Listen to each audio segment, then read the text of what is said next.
Good morning, Kimber. Good morning, Surreal Gamer. Good morning. We've got lots of folks jumping in. Hey, good morning to everybody who's tuning in on everywhere other than TikTok. I was just saying hello to the folks in the chat. We are live. It is FriYay, and I couldn't be happier to be here. I mean on Friday, so I don't have to come in tomorrow because I really need to sleep in. My name is Sean Shapiro. This is Ask a Traffic Cop. It's the place you come on the internet to get your traffic and police questions answered. That's why we call it Ask a Traffic Cop. Yeah. We thought it made sense when it, but not anyway. What's the deal? Today we are talking about what we always talk about. It's Groundhog Day. Well, not really, but we're answering your traffic and police questions. And what does that really look like? It means that you can type in the questions and we will speak to you the answers. We're also going to talk about Vision Zero Enforcement Team and what they do, which we do every day. We tell you where they are, where they're going to be. And then we get into stuff and things. Now, we have a magical, I want to reboot this app, but we do have a magical app called Volley. It's free. We have a community of people on the free app. And what does that do? It means that you can ask us questions. You can send us video, voice, or text there. We do our best to prioritize those questions. So if you're not getting your questions answered elsewhere, you are welcome to ask them there. And very often people say, hey, you forgot to check Volley because I'm here and you didn't. Anyway, it's not perfect. I'm not perfect. We try. So if you want to check out Volley, you can by going to trafficcop.ca, and that will allow you to get to all my social links. You can get me on LinkedIn and Twitter and Facebook and the traffic services main ones, and there's even links to how to check if a vehicle is stolen before you buy it, and how to check if a driver's license is valid before you lend your vehicle to someone, because you want to avoid losing coverage on your insurance, and you want to avoid getting a ticket for giving an unlicensed driver your car to drive, because that's something you'd be responsible for. There's so much I want to unpack. I had an interesting conversation, and I got so engrossed in it on Twitter this morning that I almost forgot to go live. And I'm thankful that I looked up at the right time because I'm here, and if I wouldn't have checked my watch, I wouldn't have known. If you're coming in through YouTube, Twitch, Twitter, LinkedIn, or Facebook, good morning. Chat group here is already, busy with hellos and good mornings. I will say this, if you're watching on Twitter, you won't be able to speak to us. So use that link tree, use trafficcop.ca to join on one of the other platforms where you can seamlessly and efficiently ask us questions. We have Chase, who's not even going for a good morning. He just says, what's the plan for the weekend? What's the plan for the weekend? My Saturdays are a pretty busy thing. It's all family time all day long, where I try and get through all of the required running around, all the family stuff that I've got to, if the kid needs new shoes, if we got to go any shopping, any medical, anything at all, that's a Saturday thing. So Saturdays are busy. And then Sunday, I'm going to try and shut her down. I want to just relax. Monday, I'm going to do the same. I have no plans. Maybe do a Wonderland thing, because Wonderland's open, right? If you have the Plus Pass, or is it shut down for the hunt? I'm not going for the hunt. Not that I can't go. I only go for my kids, and if my kids aren't interested in the hunt. But thanks for asking, Chase. Jacob with a good morning. Greetings from Kingston. You're at school there. Oh no, he's coming home today for Thanksgiving. Well, thank you, Jacob, and thank you for supporting us on Twitter. And I thought you were an app for a while there, because if I posted something, like seconds later, you were retweeting it. Thank you very much for the support. We have Big Jeff Fresh, who says, can we get a reminder on tint limitations? I haven't heard that one in a while. And for you, sir, we can certainly talk about tint. Tint is a big problem. I know that the average person doesn't see it that way, because all they're trying to do is make it more comfortable on their eyes. Maybe they want to make it so they can pick their nose in privacy.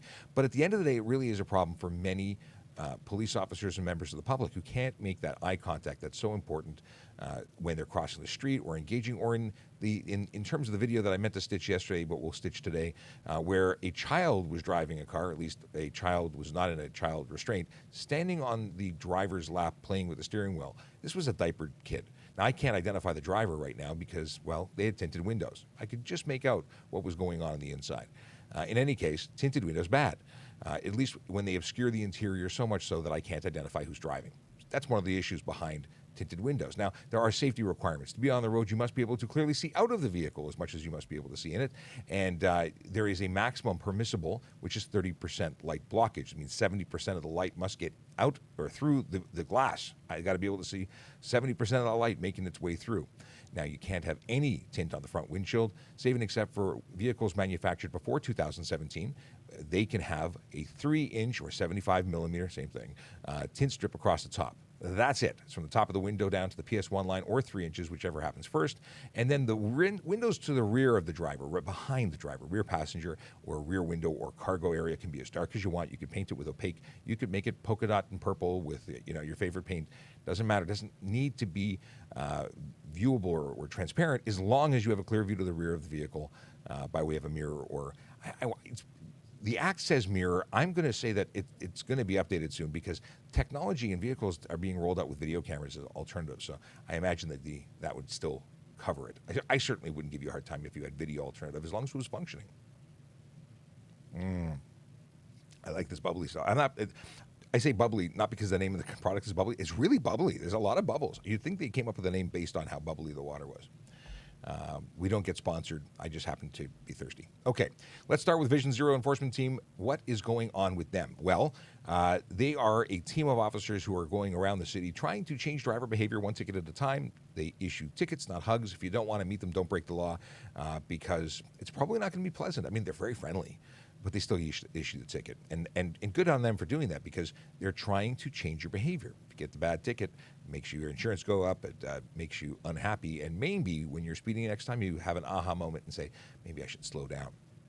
They go to different areas of the city every day.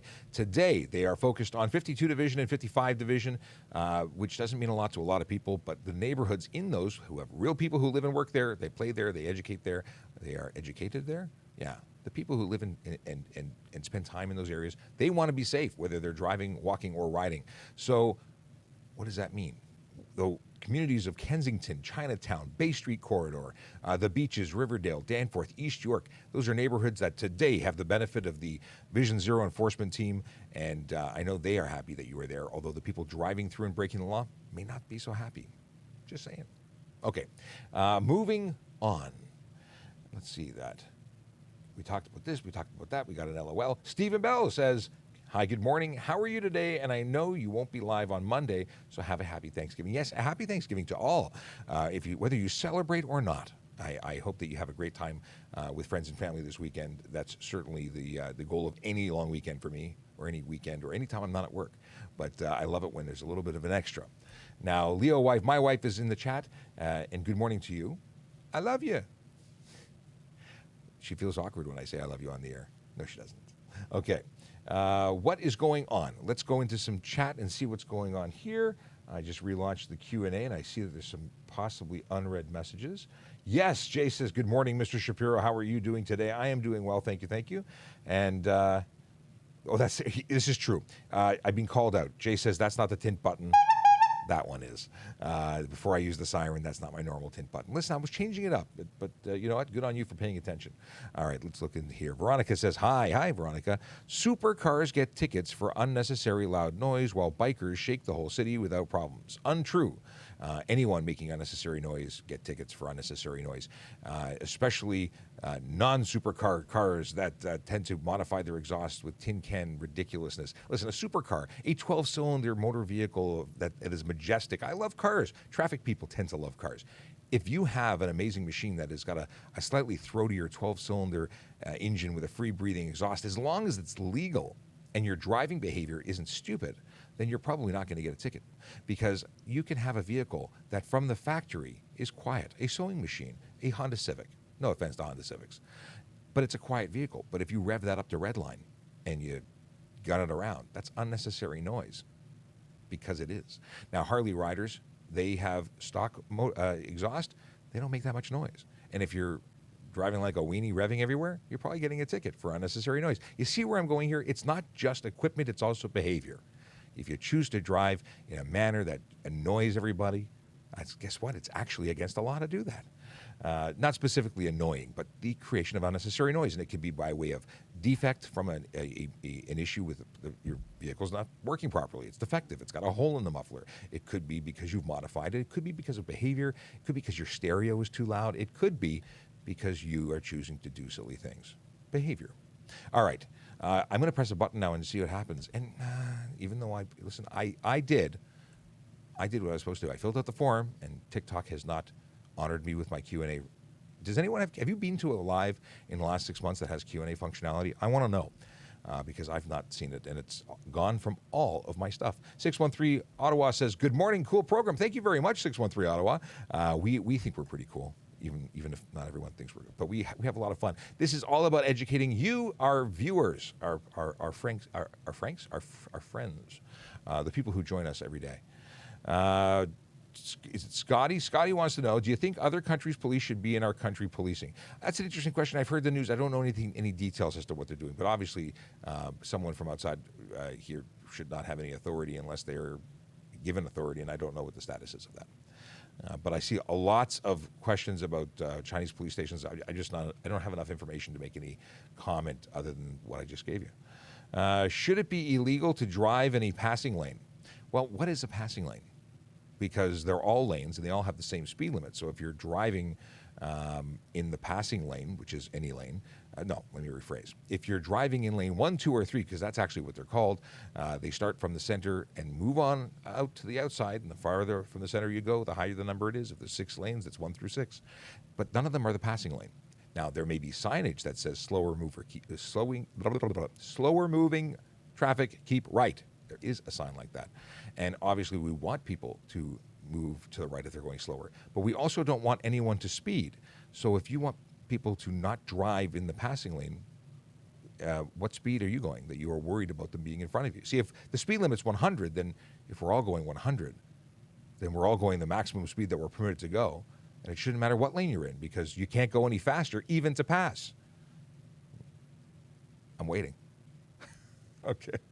But if you are driving slowly, if you're doing 80, 70, 60 in the left lane, in lane number 1, well, then you should be moving over, and you could be charged with unnecessary slow driving.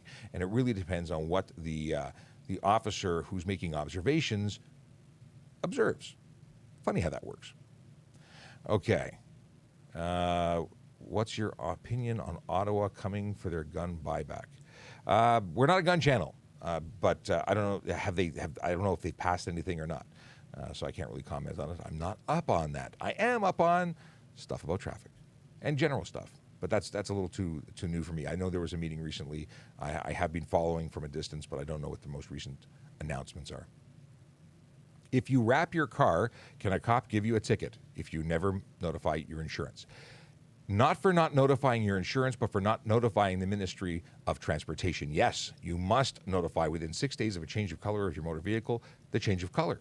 Now, if it's multicolor, because you've now changed the color of your vehicle significantly, it could be multicolor. If it's a complete change from blue to red, you've got to do it. And that would be a valid ticket. But it has nothing to do with your insurance. Now, your insurance company may choose to deny a claim or charge you more or have a problem with you if you don't update them and you end up in a collision and they find out. But that's not our problem. That's a private company, and you and the consequences of your actions between your agreement with them is your problem. Our problem is when you don't do the stuff you need to do with the ministry. We have Usman, who says, what's an HOV lane and what's the purpose of it? I've also seen them in British Columbia and Quebec. So the answer is HOV lanes are considered high occupancy vehicle lanes. What does that mean? It's all about trying to get people to be more green, coming together, multiple people in the vehicle so that you have fewer vehicles on the road, and using vehicles that are cleaner so that they can reduce emissions and all sorts of greeny stuff. I say greeny with love, of course. Now, if you have an electric vehicle, there's an exemption in Ontario. You get a green plate. You can plug-in hybrid, fully electric, and hydrogen-powered vehicles. They are eligible for a green plate, and they would be allowed to ride solo in that HOV lane. Otherwise, you need two. I believe in all the 400 series, it is going to be it's going to be 2 people. Now, in City of Toronto, we don't have a HOV lane. They're modeled after the HOV lane, but they're actually a diamond lane, which means it could be a bus lane. It could be multi-purpose. It could be, they can say taxis are allowed, buses are allowed, motorcycles are allowed, multiple or 3 people or more. Many of them say that. So the idea is to promote more people, less vehicles, getting around the city in a more efficient way. What do I have? Chase left me a message. Okay, let me give you some audio.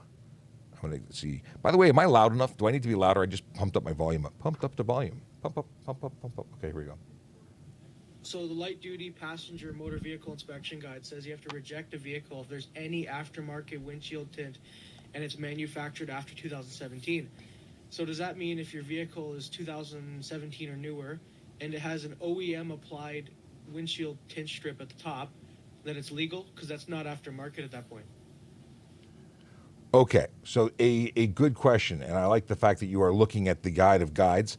The deal is that, I hope everyone heard that. Did everyone hear that? I think everybody heard that. The deal is that tint strips, yeah, if it's coming from factory, it's approved. It's the aftermarket as you've read it, but you can't put that on there. And most of them are part of the glass. It's not a film strip. It's an application or process of making the glass. Obviously, you can't remove it, but that's my understanding as you've read it. So very cool. Very often, it's the giant and very dark tint strip that's being applied, and that is absolutely not legal.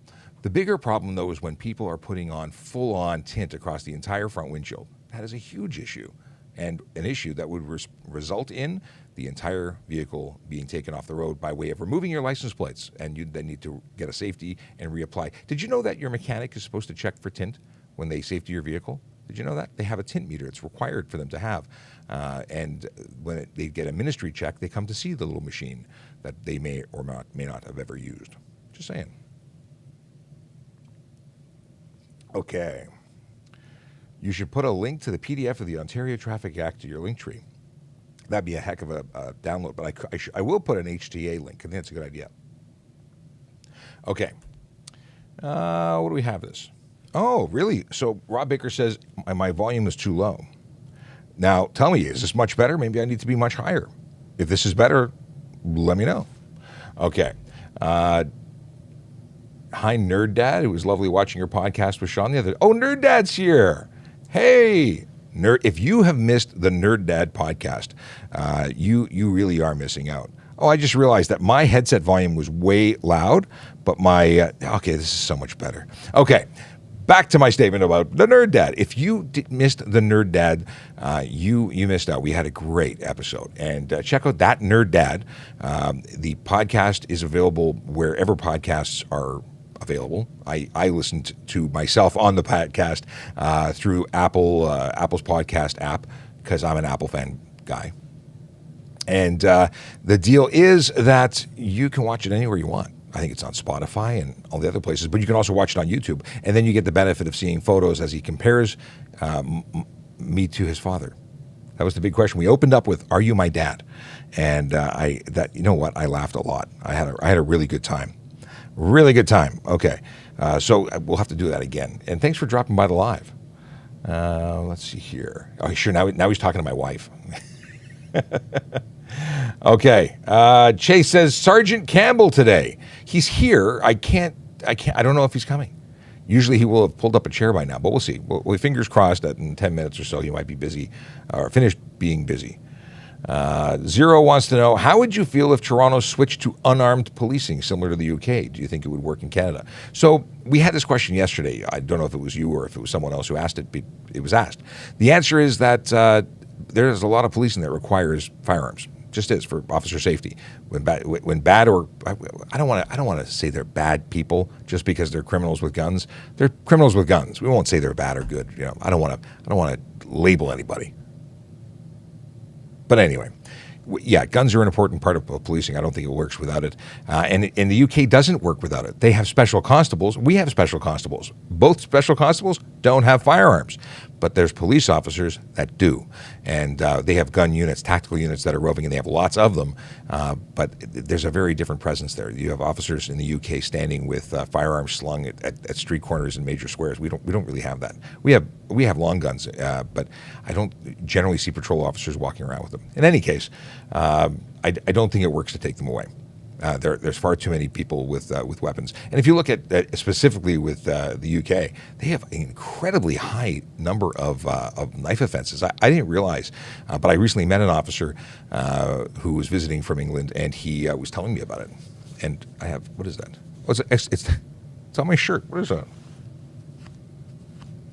Lint? I got it. That was bugging me. As soon as I saw it. At first, I thought it was something stuck to my screen. Okay. Hey. I got some stuff here. All right. I think it's meant as, can we keep custom license plates as a souvenir without registering under any vehicle? My understanding is you can register and buy them, and if you never associate them with a plate, they can sit on your wall. I don't think there's anything wrong with that. That is something that I've seen. I don't think they order you to return them or instantly apply to them. Maybe you get it when you have a kid and they have a unique name and you buy them a plate and then you wait 20 years until they can drive. I say 20 because I was 16, like the day I turned 16, I got my license. But nowadays people wait longer. I don't know why do people wait longer? Driving was like the most important thing, and still is one of the most important things in terms of rights and privileges that I have. I say rights, it's really just privileges, because that privilege can be taken away so easily if you abuse it. Just so you know, you're transmitting live on the internet as you're speaking. He's not picking up what I'm putting down. Okay. Can you fly a drone in Toronto? So Toronto is really close to airports, and if you are following the drone regulations and you're paying attention to the fact that for most drones, if they're 250 grams and above, that you're restricted from certain flight space. And that would say within, I think, is it 7 miles? I'm not up on this. I think it's 7 miles, within 7 miles of an airport, then it's restricted. Now, you can have certain advanced flight certificates or licenses that would, with a flight plan approved, you might be able to fly in Toronto. But most of Toronto is so close to an airport, and we have multiple airports, that it's restricted. So you have to have the appropriate license, or you have to have a drone that doesn't fall into the category of requiring a license, which means a mini.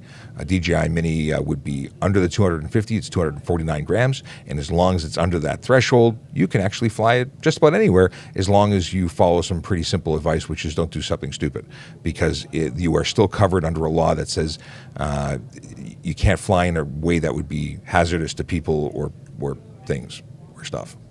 I have to read the actual code. In any case, Kayla says 5 kilometers, not 7 miles. Very cool. Thank you for, I wonder if it was ever 7 miles or where I was reading that, but it's the number that's stuck in my head. In any case, I appreciate the clarification of Kayla. Are you a drone pilot? Do you have that? Or just hovercrafts? Okay, moving on. What speed limit on a residential area where speed is not posted in Ontario, not on Main Street?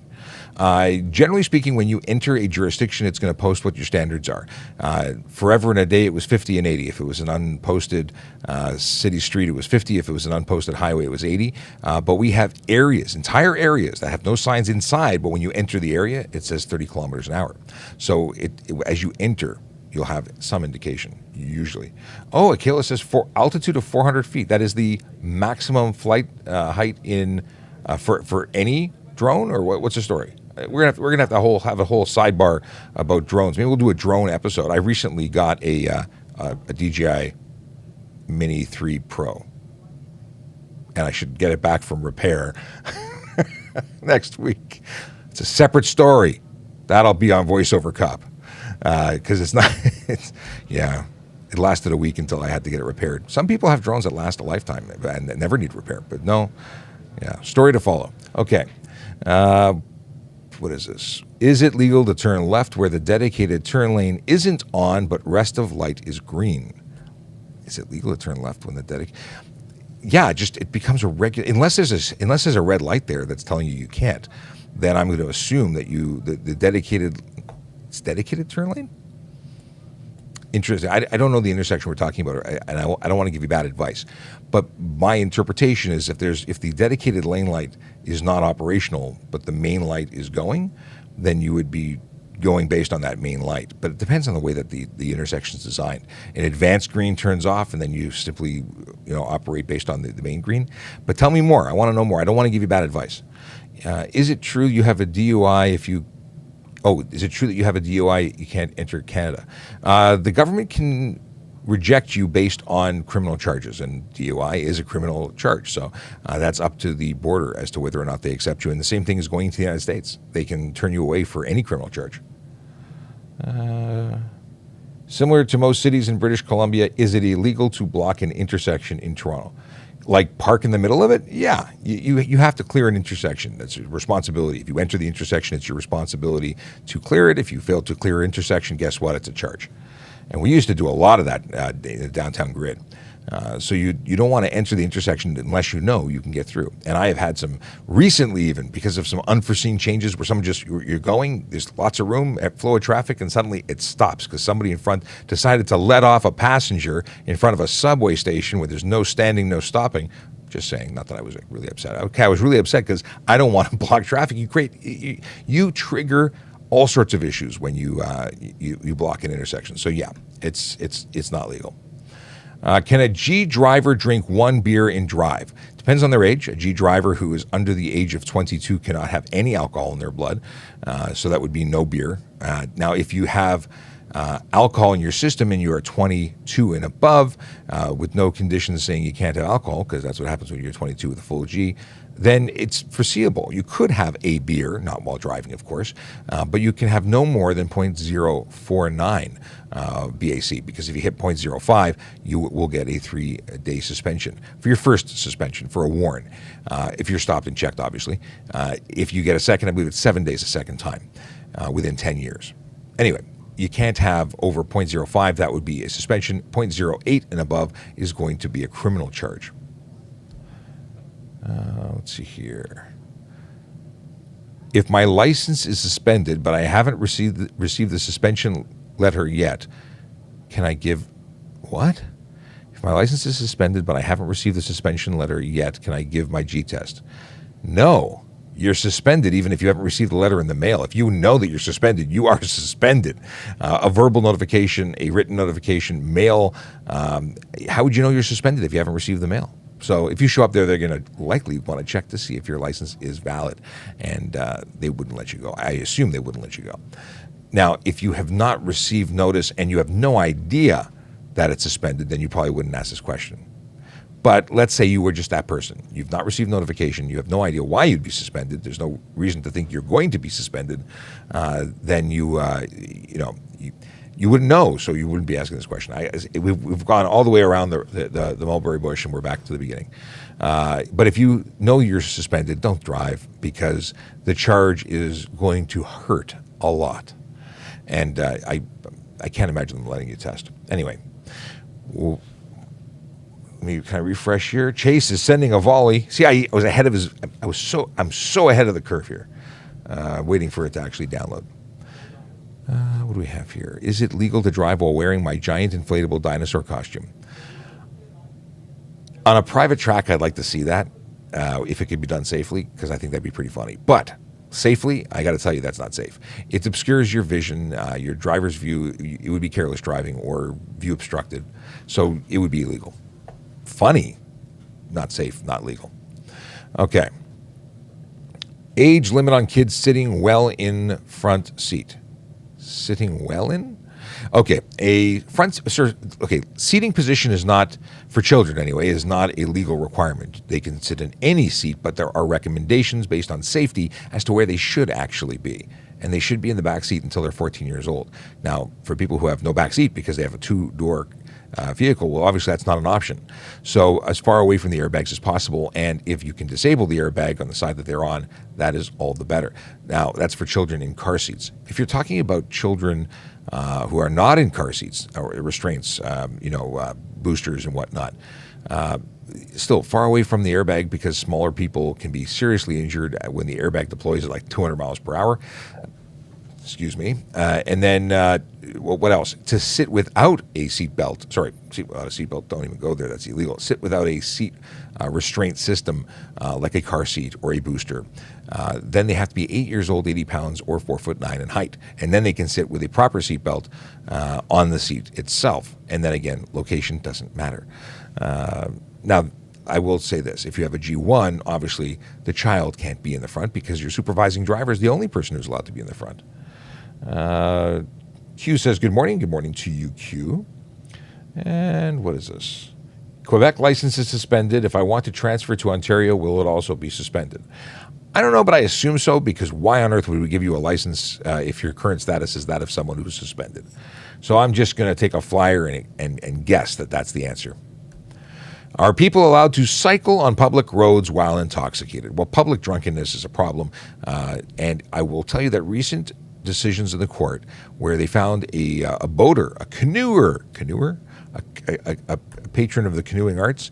There was a person who was charged and found guilty for impaired operation of a conveyance that was in a canoe. They were operating it, and a child, I believe, was killed as a result of them being out on the boat while impaired. So that was upheld. Well, a bicycle is a conveyance, so it's possible that a bicycle, although not a motor vehicle, could be impaired operation. It hasn't been tested that I'm aware of, but here's the deal. If you're going to get impaired to the point, if you're going to be impaired, doesn't matter to the point. If you're going to be impaired, you're going to ride a bicycle or be on the road, you are running an incredible risk. You're putting yourself at risk. You're putting pedestrians and other people at risk. Because people say, well, bicycles, it's only me that's no, a bicycle can hurt people too. So don't ride or drive or boat or do anything impaired. Arrange for a smart ride home. A smart ride home being someone other than you operating the vessel or a conveyance or motor vehicle or bicycle or anything, because we want you to arrive alive. At the end of the day, it's all about safety. Chase has his question queued and ready. Here we go. And it didn't work. Come on, Chase. Why isn't it working? 21 seconds. Okay, I don't know why it's not working. We'll come back to it. Maybe it needs to process. 99 new messages. What do we have here? Are police officers allowed to break laws? Depends on the context. And yes, sometimes. And certain laws are specifically written that were exempt. Like, for instance, red lights. We're allowed to go through a red light at a signalized intersection if we meet the criteria. 360-degree lighting, come to a stop, we ensure it's safe, then we can proceed through. As well as a siren. We need siren too. Or a sounding device. Brian Max, what's going on, brother? Brian just jumped into the chat on YouTube, the tube of you. And he says hello. He is the co-host of a magical show that is not only on Zoomer Radio, but it's also on XM. And I bring that up because not only is he the co-host, I guest on his show on a regular basis. I'll be phoning in if everything goes to plan tomorrow at some point, and then I'll actually be in studio the following weekend. So I look forward to hanging out at the garage. Let's see here. Oh, so Brian has a question, and it's actually a question that we've chatted about, and I think it's a good one. If you do an engine swap, do you need to? Oh, that's not the question we talked about. That's a different slice on the question. It says, if you do an engine swap, do you need to do a safety? I don't think that you would need to do a safety, because I don't think an engine is part of the safety. I don't think so. No, I think it requires lighting and horn. Here's a question that Sergeant Campbell, who's approaching rapidly, might be able to answer. Hey. Welcome. So we're putting the Brian Max question on hold until the sergeant sits down. Are you sitting down? Or are you going to stand? Oh, he's got water. He's prepared.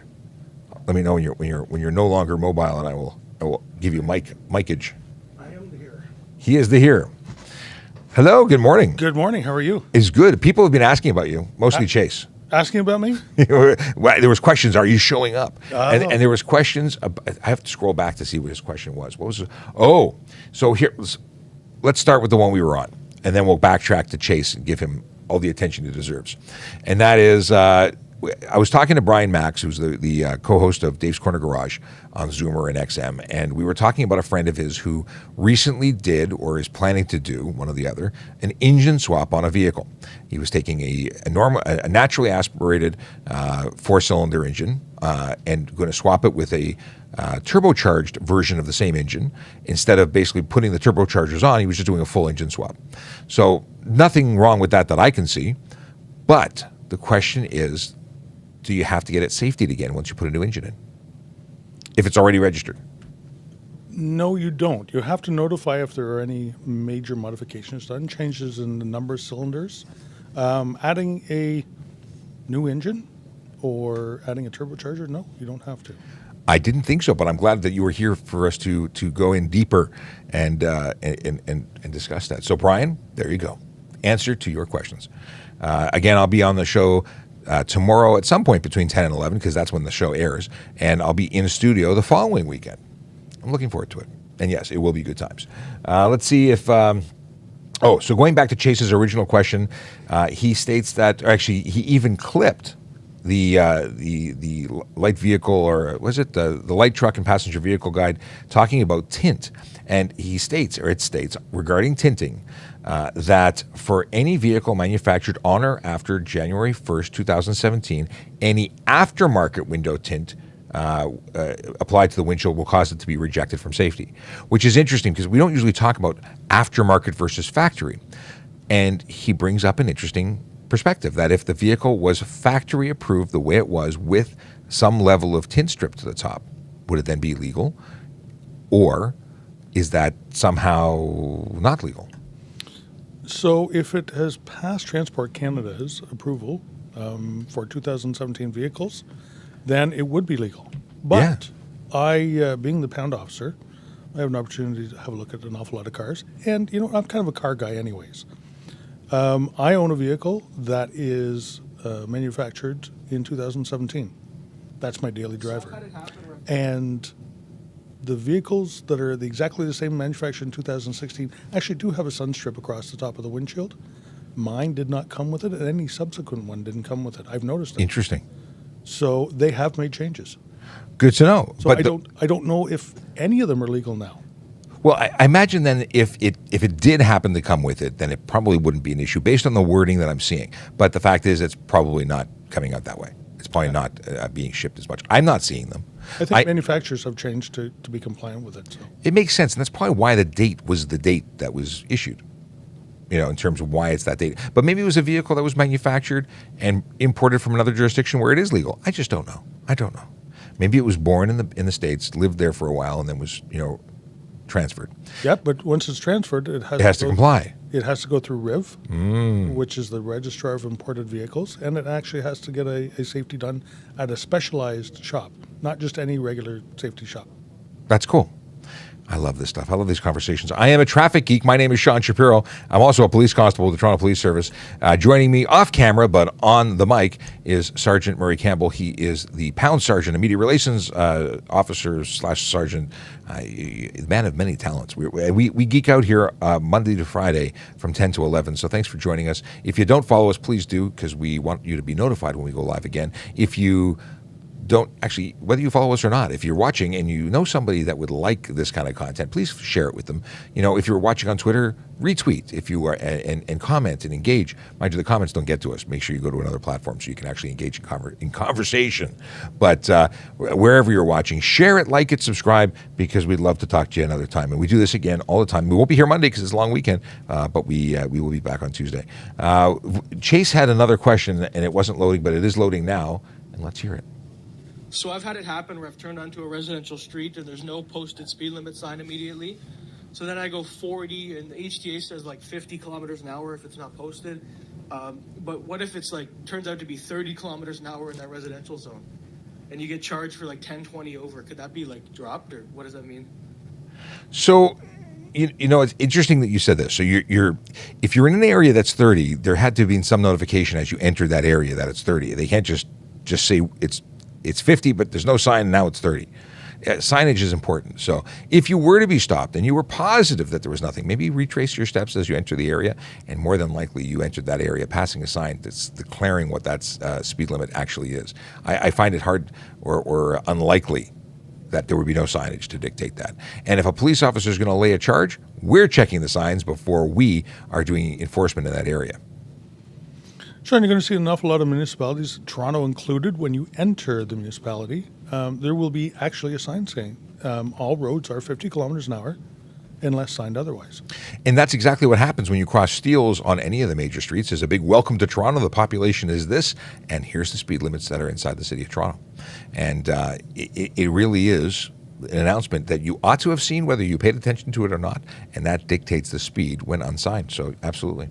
And then you have got those areas that I was referring to when I said you could be there in a 30 zone, and you're seeing them now with yellow. It's blue with yellow borders, I think it is, and it basically says the area, the entire area as you pass the sign is 30 kilometers an hour. And this is all very new, and you're deemed to ought to have known once you pass that sign. Zero says, I've noticed Toronto Police Service vehicles have old school light bars similar to that of Las Vegas and NYPD. Will TPS ever change the light bars? Well, Zero, we actually just did change the light bars, but we had we had very specific wants and needs. And the light bars that we have currently issued on our vehicles are very much a custom light bar just for us. That light bar has extremely high visibility, and we have a stipulation requiring rotating lights. So we have probably the only rotating light bar currently circulating. And it's because we want to be extremely visible for the safety of our officers, for the safety of the public that we're engaging with as we utilize our emergency flash, what is it called? Emergency stuff. Lights, equipment. Equipment. See, I don't know. Words. So we're a very urban centric police service. We have an awful lot of glass buildings, high buildings, downtown core, intersecting streets and all that. LED lights are amazing on the highway. They are fantastic on the highway. But when an LED light starts flashing and it's bouncing off, mirrored windows and glass of businesses and things like that, you don't actually see as easily where that light is coming from. It's just flashing everywhere. So our internal organization did a bit of a study on it and came up that the rotating lights are actually safer and easier to see. Plus, I think they're probably were at the time a little bit cheaper. I don't know. I think that, well, I just don't know. But I remember there was a big deal about having rotors. And one of the things that I believe was a motivator is that these sort of substitute the sign cars. I don't think we're going to get sign cars anymore. Now, we have some highway units that have a giant board that flies up, that levitates, that angles up. I don't know what the word is. Deploys. And it has an arrow stick. But I believe that these lights are more effective or equally as effective as that signboard, and will mean that when we retire the signboards, it'll just be the new era of light bar. That's my understanding. Things may have changed. Difference between rotating lights and the V-shaped arrow lights.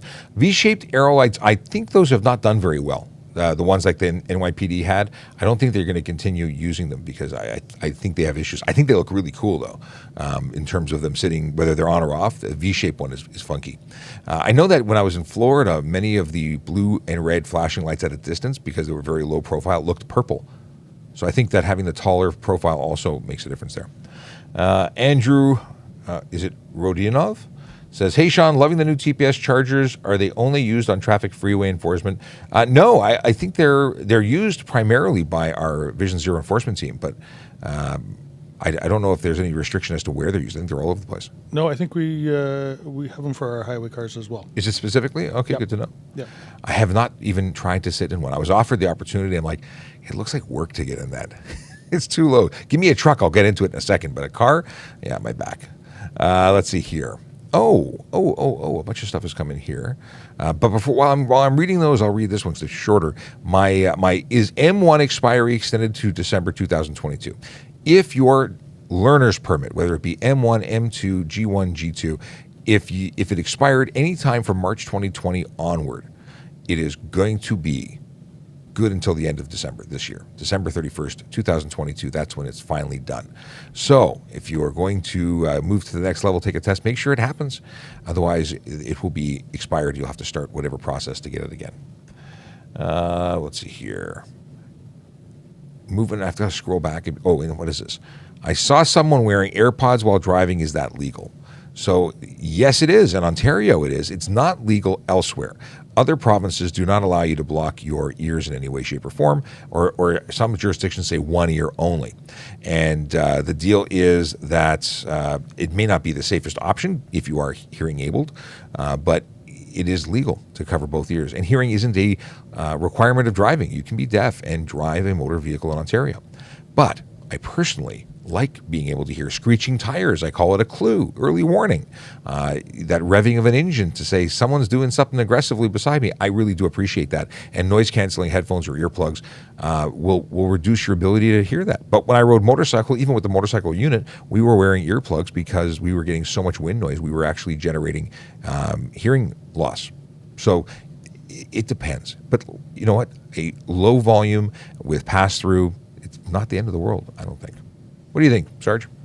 You know what? Anything that gives you an advantage is worth it. By putting earbuds in and listening to something else, it puts you at a disadvantage. I don't do it, but then again, I also listen to the radio in the car. I listen to the radio in the car, and it's talky stuff. It's not very loud. I don't rumble the seats with my 680 News or my News Talk 1010. See, mine on the other hand, when I'm on the highway, yeah, it may go up a little bit. Yeah, The volume goes up a little bit.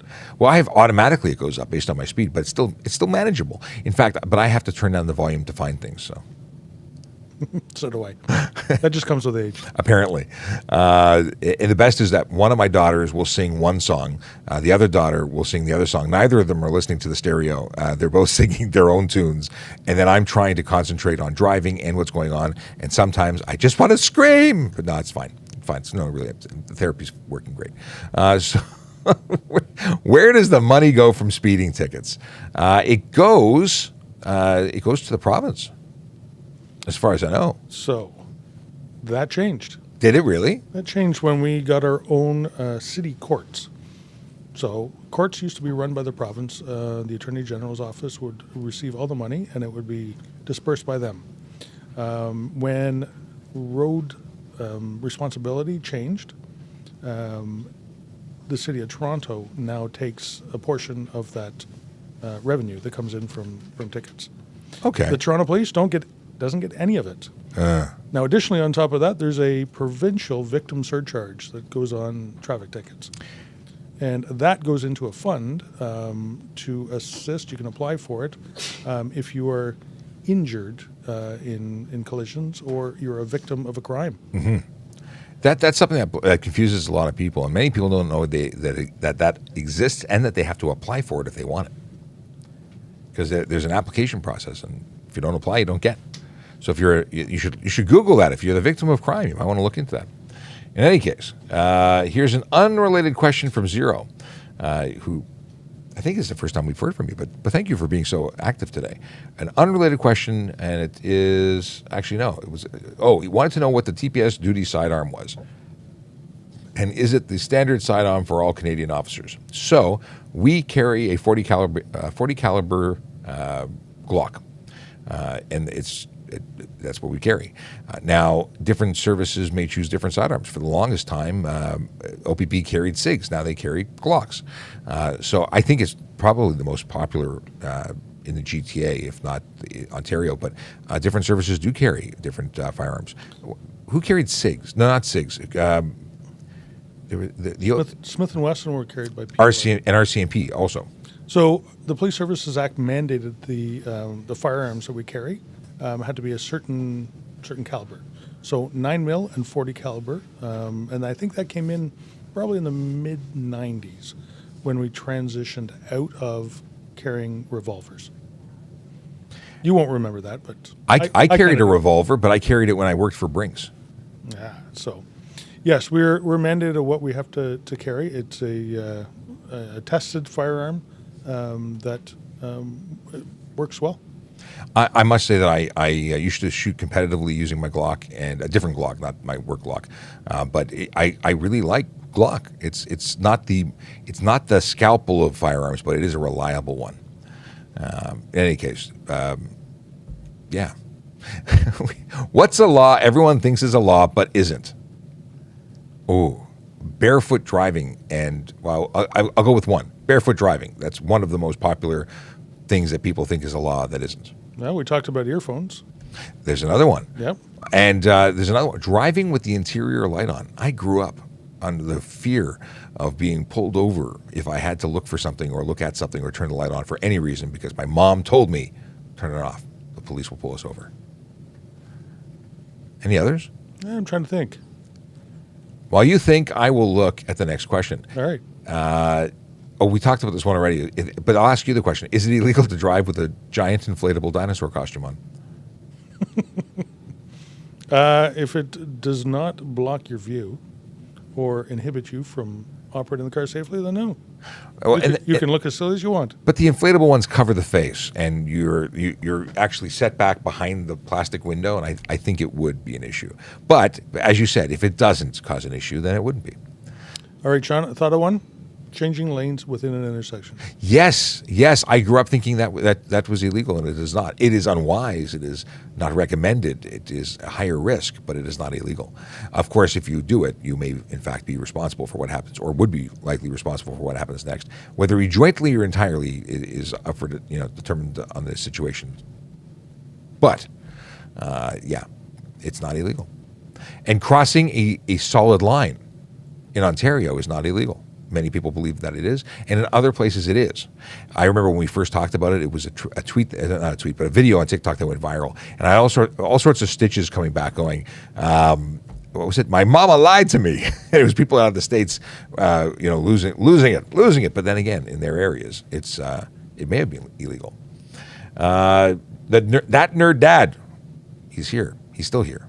I thank you for hanging out. His comment is, to driving with the interior light, what if it's not a traditional color, having with bright purple on inside the vehicle? Driving with bright purple. So color isn't specified. It's for interior. If you had intermittent flashing red light maybe inside, because, I don't know, you can have red light, because that's something that actually guards or does less, impacts less your night vision. If you use red light, because pilots and military use that all the time. You get those military flashlights. They're awesome because they have a red lens for them. But having a purple one, I don't think there's any issue with the color either. You know what, Sean? You can't project any red light to the front of your vehicles. Yes. Oh, but project is funny. If you're illuminating the interior of the vehicle, projecting from the ceiling down, and there's a red glow in your vehicle, I don't think that's projecting. But that's just me. You know what? It would be on an individual case-by-case basis.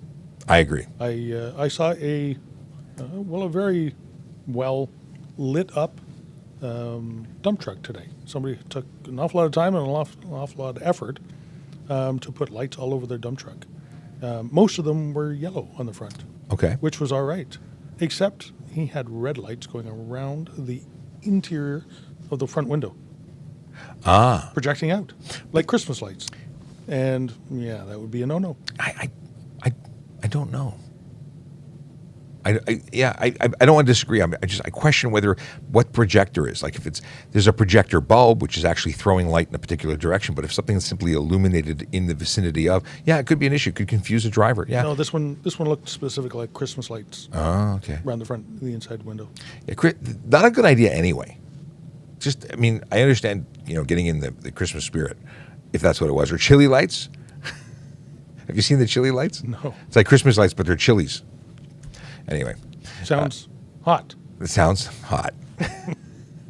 Oh, okay. I tweeted out last night, and I was, in fact, talking about very specifically. Well, I was trying to tweet you, and then I now, after speaking to you this morning, realized why I couldn't tag you, because you don't have a Twitter account. But here is the dad joke that I found online and then retweeted, thinking of you, because this is it's a joke that I heard it in your voice as I read it. And Chris, the real Chris, says, I can't take my dog to the park anymore because the ducks keep trying to bite him. I guess that's what I get for buying a purebred dog. But I love that. I had a good belly laugh from it. But you know what? Every dad just listened to that right now and kind of giggled. Every mom kind of went, what? I don't get it. Hey, what is your favorite dad joke? I want to know. Tell us what your favorite dad joke is. I got to tell you, my daughter is away at school, and I send her at least 5 dad jokes a week. 5, only 5. At least 5. You're exhibiting self-control, Sarge. Just to brighten her day. Chase is laughing. He says, definitely a Sergeant Campbell joke. Okay. I see a lot of bikes with no plates in the GTA. Is there no law in Ontario for motorcycles? Well, there's a lot of motorcycle people who choose actively not to follow the law. But then again, there's a lot of people in all different groups who choose not to follow the law, whether they drive, ride, e-bike, skateboard. Like, there's just a lot of people who don't care. Is there a law? Yes, there is. Obviously, they must have a license plate if they're a motor vehicle. There are many, however, bicycles or e-bikes that are truly classified as e-bikes, even if they walk that thin line right to the edge, and they don't require a license plate. And maybe that's what you're seeing. Not a good thing, in my opinion. I'd like to see all e-bikes, regardless of their speed. I think they should be registered and have some level of insurance. But that's a personal thing. That's not a police opinion. That's my opinion.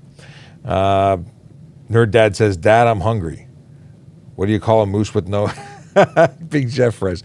Big Jeff Rez, I can't say anything now. I'm smiling and reading, not working. What do you call a moose with no name? Anonymous. Okay, Sean. All right. We got to get back to traffic, but one more. Okay. What is the difference between weather and climate? What? You can't weather a tree, but you can climb it. I need a sadder trombone or something. That one was a groaner. Let's see here. Did you hear about the criminal who stole a lamp? He got a very light sentence. Okay. Enough.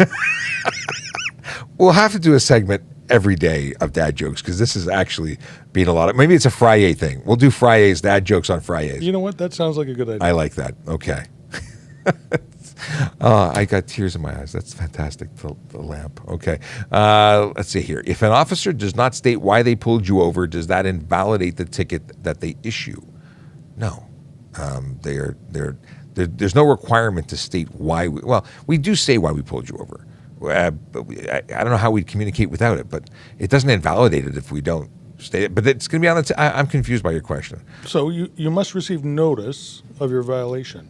So the ticket actually is a notice, and it's titled as such, and it has a short form wording of what offense it is alleged you have committed right on there.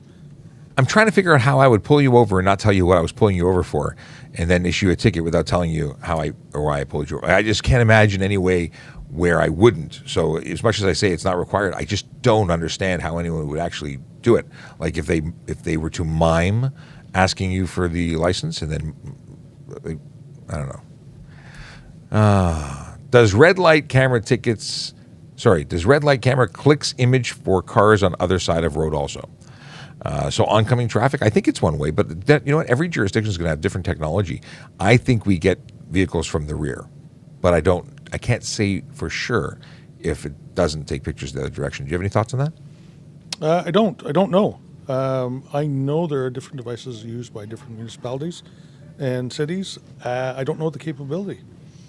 I know some photo radar tickets can be issued bidirectional.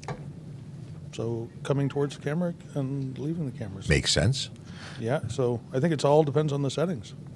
But the best way to find that out is not get one issue 2. Yes, don't speed, don't break the law. That is what we're going for. We want everyone to get to where they're going safely. We want people to get to where they're going and not put anybody's life at risk because it's just not worth it. It's not worth it. We are kicking off Operation Impact 2022, the OACP and CACP National Public Awareness Campaign.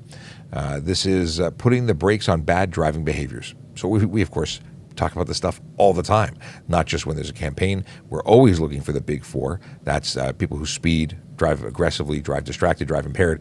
And we're talking about it more now than ever because we tweeted about it. So that's more. But the truth is we want you to get to where you're going safe and sound each and every time. We have a question of, can I eat food or drink coffee while driving, or is it considered distracted driving? Well, quite frankly, distracted driving under the HTA is very specific, and it's to handheld communication devices, handheld entertainment devices, or screens of electronic devices that aren't being held because somebody else is holding it. Can't use them. That's the only time that charge is triggered. But you could, if you're eating or drinking food, be so distracted, so impaired from your ability to operate your motor vehicle safely that you could be charged with careless driving. Absolutely. You know what? It has to be reasonable when what you're doing. Yeah, and I've seen people have 3-course meals while they're driving. It's just not okay. Your focus has to be driving. If your hands are on the cereal bowl and your spoon and not the steering wheel, that's careless. So, but everything depends on the observations made by the officer. Is it illegal for people to be driving while having their pets on their laps? You know that thing we talked about, careless? That's careless driving. Absolutely it is. There's also a charge that you could also get, which is drive while crowded, because you can't have, whether it be a Chihuahua or a Great Dane, on your lap. You are not in a position to safely operate your motor vehicle with your pooch on your paunch. Yeah. The deal is that aside from any safety interference with your ability to safely operate your vehicle, in the event of an airbag deployment, you're going to vaporize your dog. You're going to kill that animal and hurt yourself. Also, your animal should be tethered or crated in the back seat. Not even the front seat is a good position. It's too close to the airbags. You're going to hurt them, or you're going to turn them into a projectile or a rocket, and bad things will happen. And let's say they aren't injured in the collision itself, but you are somehow injured or trapped, and the window's broken, and it's on the highway. And I'm trying to paint a picture here, but what if your dog gets freaked out, runs out the window, gets killed because they ran into traffic? They would have otherwise survived, but because you chose not to tether or crate them, you've put them into a situation which puts them in harm's way. All of these things are bad things, and you can be charged for them before a collision, just not to wait till it happens.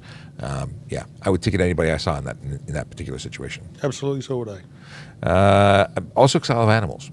But even if I didn't like animals, I don't want people doing silly things behind the wheel. Can I zip tie Halloween decorations to transport truck mirrors? They are low and not blocking. First off, it should probably be your transport truck and not someone else's, because decorating somebody else's truck is probably a no-no. Halloween decorations, I don't think there's anything wrong with strapping things to a vehicle if it's not going to become dislodged and insecure and possibly harm or damage something or someone else. And if you've already said they're low and not blocking, so it's not interfering with your ability to see, I don't think there's any issue with it. So anything you put in your vehicle is a load. Yes. You could face an insecure load ticket should it become dislodged. So make sure it's secure. Put it on there and enjoy your Halloween. Enjoy your Halloween. But zip tie, not just one. I'd have redundant zip ties. Well, it can't come. It can't come off at all. Right. If it does, then obviously it was not secure. This is true. Yes. Can a police officer smoke a cigarette behind the wheel? Serious question. I've never seen it. I believe our policy is that we can't. Well, we can't smoke inside our police cars because they are our office workspaces. Which would then be covered by Smoke-Free Ontario Act, which means nobody nobody who is in a work vehicle could smoke inside their work vehicle. And you know what, Sean? I got to say that I don't see as many people smoking. It's odd, actually, when I see someone smoking. It's so rare now that it draws the eye. And I remember growing up and everybody smoked. Yep. Can you be pulled over for no reason and asked where you are going? Well, first of all, we can stop you to check your license status. We can stop you to check your sobriety, your insurance status. We can control access an area. What if we're doing we've closed the road and only residents can come by? So we could stop you to find out if you're entering this area. We're not letting anybody through unless you live here. So there's a potential that we'd ask you where you're going. You may be asking something else, though. Sarge, what do you think? Yeah, I was thinking of other investigations that may be going on. Criminal investigations, break and enter investigations, where you would have the opportunity to maybe stop a specific car, person, area for the purpose of conducting an investigation. I like it. Jay says, so a Starlight headliner is legal. I think a Starlight headliner is something you see in a Rolls Royce where there's a fiber optic pattern on the roof, the ceiling, and it doesn't really project light. It just glows a dithered pattern. I don't think there's anything illegal about that. Not specifically, no. And Jay says, so I'm not allowed to smoke in my construction equipment on a job site, even with the door or window open. That would be a no. I would say no. It's the work. You're not allowed to smoke in your workplace in Ontario. Okay. Okay, we have police also cannot speed unless emergency lights on. Isn't that true? That is not true. So that's a good one if you were looking for things that are not illegal, but people think is. So we are permitted to exceed the speed limit. There's an exemption under the Highway Traffic Act, and there is no requirement for us to have our lights and siren active in order to exceed the speed limit. But many people think that it's wrong, and oddly enough, many people who are doing 30 over think that it's wrong. But don't get me started on speeding, because I don't like speeding. I don't think speeding should happen. The speed limit is the speed limit, and if you exceed it, you are breaking the law, whether it be 1 kilometer or more. You know what, Sean? We've said this before, that sometimes it is faster for us to get somewhere where we have to go quickly to help somebody if we don't have the lights and siren going. People do some pretty silly things when they see lights and siren. Scary things. Yeah. Like stop right in front of you when all we want to do is get past you. But to their credit, stopping is better than than not stopping if we're trying to pull you over. But when we're trying to get past you, it's a problem.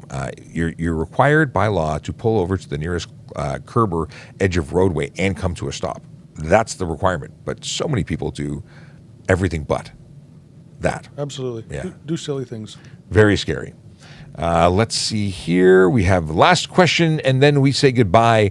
And this question comes from Andrew, who I believe is new, but you have 2 questions on the board today. What's your opinion on e-bikes that, for intents and purposes, look like genuine motorcycles with tiny pedals attached, tucked to the underneath? Seen a few do at least 60 kilometers an hour, no helmet, no plate. Well, my friend, that is not an e-bike according to the law. The rules are very specific. An e-bike, which by the way is a motor vehicle by design, is covered under legislation as long as it conforms to that legislation, which states you can be capable of traveling at a speed no greater than 32 kilometers an hour on a flat surface. It must not have a motor 500 watts, above 500 watts, must weigh no more than 120 kilos, and it goes on to have a braking system capable of stopping it within a certain distance. And what is the other one? Has to have functional pedals, has to be capable of being propelled by those pedals.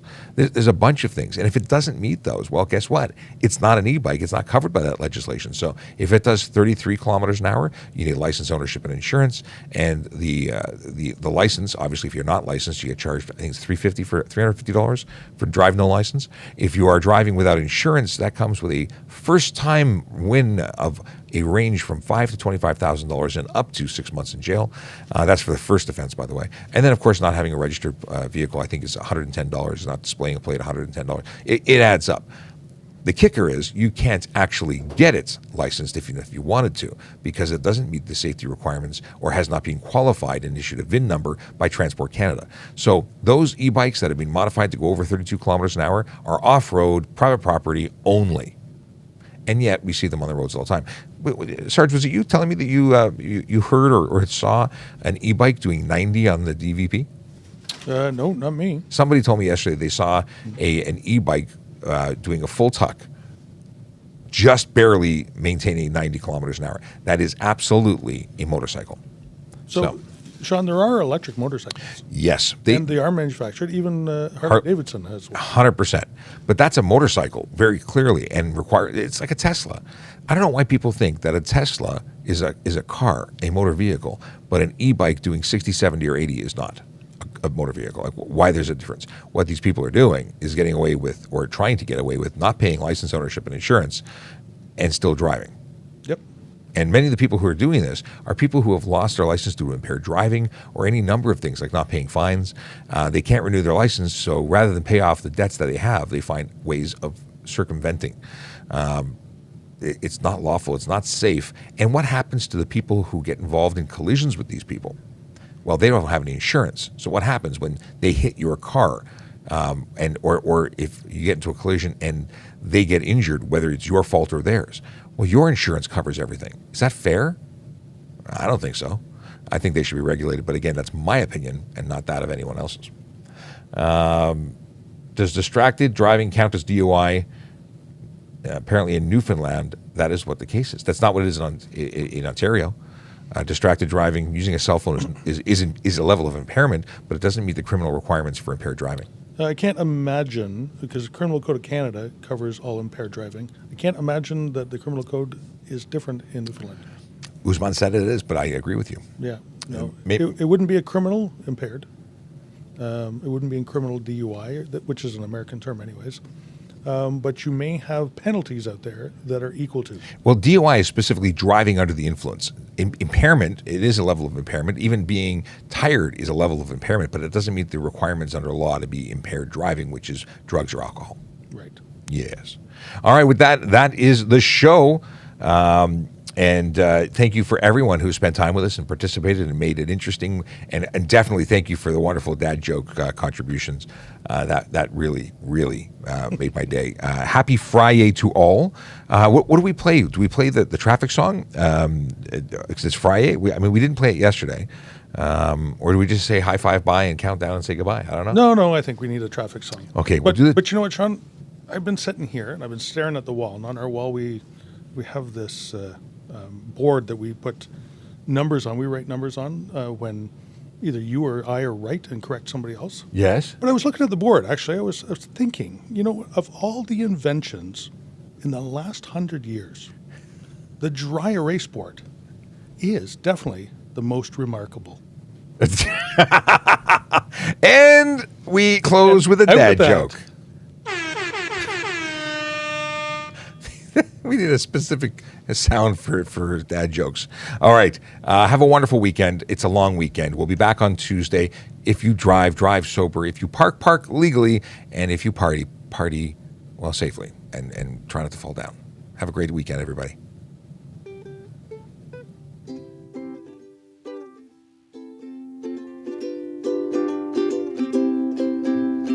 Yellow light, red light, green light, go.